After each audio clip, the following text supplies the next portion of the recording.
What would you do if you were living 50,000 years ago and your partner suddenly gave birth to not one baby, but two? No hospital, no extra food stored, no baby formula, no support system beyond the small group of people standing around you. And now there are suddenly two completely helpless newborns who both need constant feeding, constant warmth, constant protection, and constant care. In one of the most dangerous environments that has ever existed on Earth. For ancient humans, twins were not a celebration the way they are today. They were one of the most complex and dangerous survival challenges a family could face. And here's the part that will stay with you. How ancient human groups responded to twins reveals something deeply powerful about the true nature of human compassion. Stay till the end because the final discovery about ancient human twins will completely change how you think about love, sacrifice, and survival. Let's begin. Imagine the moment. Your group is camped at the edge of a forest. A mother has been in labor for hours. The group waits, and then the first baby arrives. Everyone breathes, and then something unexpected happens.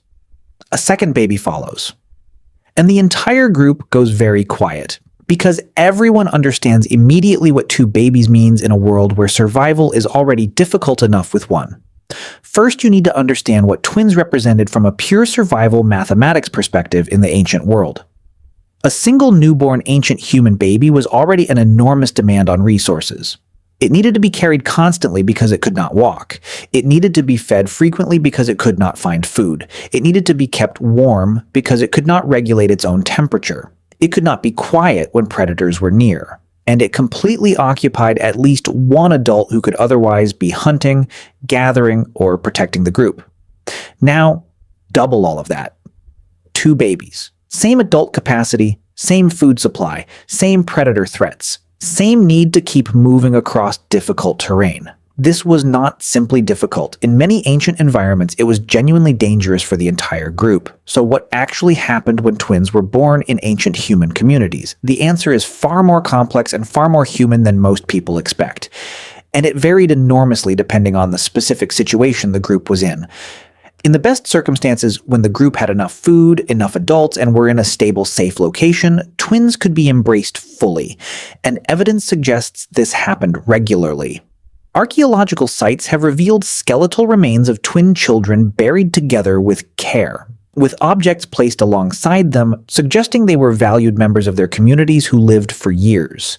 These twins had survived, they had been fed, they had been carried, they had been protected. The community had found a way. How? Through something ancient humans were extraordinarily good at: shared care.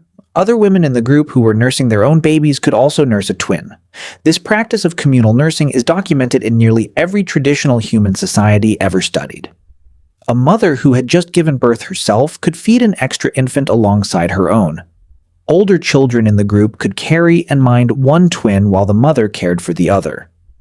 Grandmothers who were past their own childbearing years became full-time caregivers. The entire social structure of the group reorganized itself around the challenge. And this reveals something profound.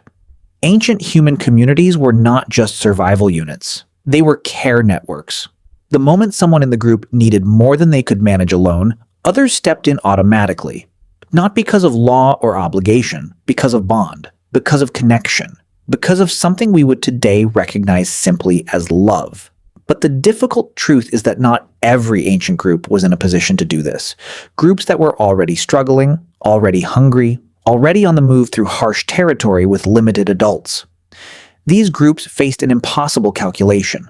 And archaeological evidence suggests that in some of these desperate situations, one twin did not survive. This was not cruelty. It was the brutal mathematics of a world without safety nets. A world where saving one baby might mean both babies and the mother survived. Where trying to save both in the wrong circumstances might mean none of them did. These were decisions made in grief, not in coldness. And here's what makes this story extraordinary. Even in the hardest circumstances, evidence shows that ancient humans did not make these decisions easily or without mourning. Burial sites show twins laid together with intention and care even when one died very young. The grief was real, The love was real. From the very beginning of human existence, we felt the weight of impossible choices. After watching this video, you now understand something remarkable. When ancient human twins were born, what followed was not just a survival challenge, it was a test of everything that makes humans human. Compassion, cooperation, sacrifice, grief, love. Ancient people did not have hospitals or formula or modern medicine, but they had each other, and in most cases that was enough. The next time you see twins laughing together, remember this. Somewhere in the ancient past, a small group of exhausted people looked at two tiny faces and made a decision to try. And that decision to try against every odd is part of why you are here today.